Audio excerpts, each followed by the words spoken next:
Dewan Perwakilan Rakyat terus mendesak agar dilakukan revisi Undang-Undang Pilkada tahun 2015.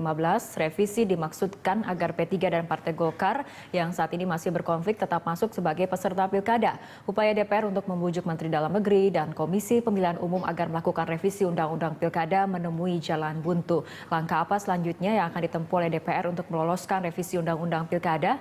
Mungkinkah pemerintah dan KPU akhirnya sepakat untuk merevisi Undang-Undang? Lalu bagaimana dengan nasib P3 dan Golkar di Pilkada? Kita akan membahasnya bersama, nantinya kita akan bergabung dengan Komisioner KPU Ferry Kurnia Rizkiansah, dan di studio Berita 1 telah hadir anggota Komisi 2 DPR dari fraksi Hanura, Bapak Rufinus Hotmaulana Hutauruk. Selamat malam Pak Rufinus. Selamat malam. Ya, nanti juga kita akan bergabung melalui sambungan telepon dengan Hakim Mahkamah Agung Gayus Lumbun. Untuk sementara kita buka dialog dari Pak Rufinus terlebih dahulu. Pak Rufinus, DPR terus mendesak mengenai revisi Undang-Undang Pilkada. Bagaimana sebetulnya sikap dari dalam DPR sendiri? Apakah keputusan ini sudah solid dan bulat mengenai revisi Undang-Undang Pilkada? Kalau ditanya mengenai kesulitan di dalam suatu permasalahan yang menyangkut masalah kedua partai yang sedang bermasalah, belum bisa kita katakan itu semua menjadi solid. Karena sampai hari ini masih terbelah. Seperti dari PDIP, kemudian dari P3 yang bermasalah, dari Golkar yang bermasalah pun masih melihat persoalan ini seperti apa gitu. Kemarin, artinya Pak Rufinus sendiri sebagai pihak yang kemudian setuju adanya revisi Undang-Undang Pilkada atau merasa Undang-Undang Pilkada direvisi ini tidak diperlukan? nah jadi kalau dari sikap dari fraksi Hanura sendiri sebenarnya tidak melihat apakah ini perlu atau tidak perlu. Kalau dikatakan perlu, pertanyaan berikutnya adalah sampai sejauh mana konten yang mau dirubah yang berkaitan dengan pilkadanya sendiri. Gitu. Jadi tidak serta-merta kita menyatakan itu tidak setuju atau setuju. Tapi Anda merasa ini penting atau tidak untuk kemudian direvisi, urgent atau tidak? Jadi kalau saya melihat bukan masalah perubahannya yang urgent atau tidak. Yang urgent adalah jangan sampai ada partai politik yang tidak ikut menggunakan haknya di dalam pesta demokrasi yang namanya pilkada ini, yang menjadi penting dari fraksi Hanura. Itu tidak melihat kita apakah perlu direvisi atau tidak. Tetapi sepanjang... Tapi kan menurut perundang-undangan ataupun PKPU artinya saat ini ada dua parpol yang kemudian bersengketa, P3 dan juga Golkar, dan jika kemudian tidak diselesaikan ini terancam untuk tidak ikut seperti itu. Tidak seperti itu. Siapapun nanti tidak ada partai politik yang tidak akan ikut. Karena acuannya adalah keputusan Menteri Hukum dan HAM, baik itu di Golkar maupun itu di P3. Jadi tidak akan mungkin ada partai yang tidak ikut sengketa, tidak ikut pilkada. Dan persyaratannya mengikuti PKPU seperti itu. Dan tentu persyaratnya keputusan itu adalah sudah diverifikasi oleh Kementerian Hukum dan HAM. KPU taat terhadap asas itu gitu loh. Oke, baik Pak Rufinus, di ujung telepon juga telah tersambung bersama kami Ketua Komisi 2 DPR, Bapak Rambe Kamaruzaman. Selamat malam Pak. Ya Pak, sebetulnya ini bagaimana di DPR sendiri mengenai sikap apakah Undang-Undang Pilkada ini penting untuk direvisi? Ya, jadi saya setuju dengan Saudara Rufinus tadi, ya kan. Oleh karena itu mau merubah, mau merevisi Undang-Undang Pilkada atau tidak itu urusan DPR nanti dengan pemerintah.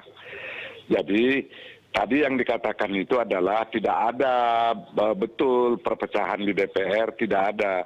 Yang berkembang sekarang adalah untuk kita mau mengatakan perlu atau tidak, kita lihat dulu esensi apa yang akan direvisi di Undang-Undang Pilkada tersebut, ya. Perubahan kedua atas revisinya itu apa Pak? Undang-Undang Pilkada dari DPR? Loh iya, jadi sekarang yang berkembang ada kita lihat yang masih harus kita sesuaikan dari Undang-Undang Pilkada yang sudah kita laksanakan. Dan yang perlu diketahui adalah bukan hanya urusan, betul tadi Pak Rufinus, urusan partai politik yang berselisih. Tapi adalah di sini urusan yang pertama yang harus kita revisi itu adalah hal yang menyangkut asas dari penyelenggara. Harus kita masukkan di Undang-Undang Pilkada ini. Yang kedua, kita sempurnakan beberapa hal yang waktu itu tidak dimasukkan untuk kita masukkan lagi.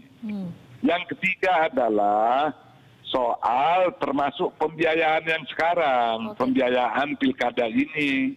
Jadi harus kita berikan mandat. Mengatur mengenai persyaratan peserta pilkada nanti, apakah kemudian itu merupakan salah satu pasal yang nantinya juga akan direvisi? Iya, jadi 4 hal. Tadi malam kami sudah membicarakan ini juga di media. Tadi juga saya habis berdiskusi di press room DPR RI yang menyangkut ini. Jadi bukan hanya bagaimana cara memasukkannya, Pak Rufinis tadi mengatakan itu pasti masuk. Jadi saya katakan bahwa ini keniscayaan yang harus kita lakukan perubahan. Jangan dulu dikaitkan dengan undang-undang partai politik. Undang-undang partai politik nanti kita rubah pada waktunya.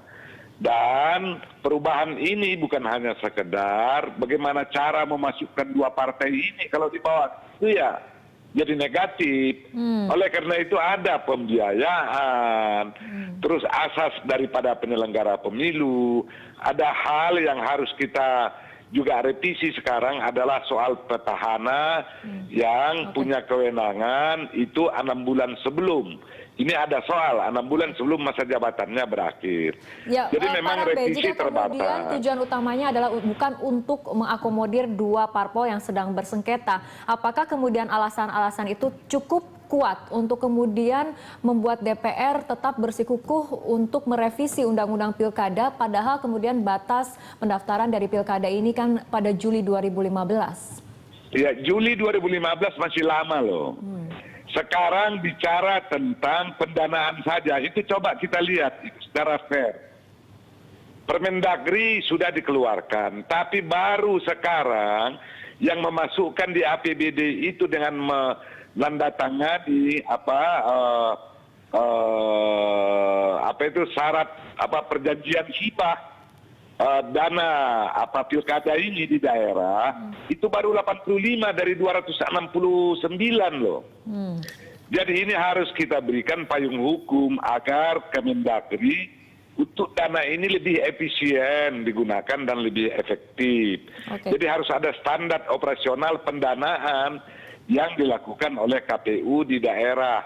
Kalau tidak, berbeda-beda. Ini jadi tidak efisien pelaksanaan pilkada kita. Pak Rambe, tapi kemudian jadi bukan hanya sekedar itu loh, bukan hanya sekedar memasukkan partai politik ini yang dapat kita pastikan. Jadi ya, tadi dikatakan syarat untuk mendapatkan rekomendasi dari Kemenkumham, itu harus di Undang-Undang Pemilu itu ada, di Undang-Undang Partai Politik.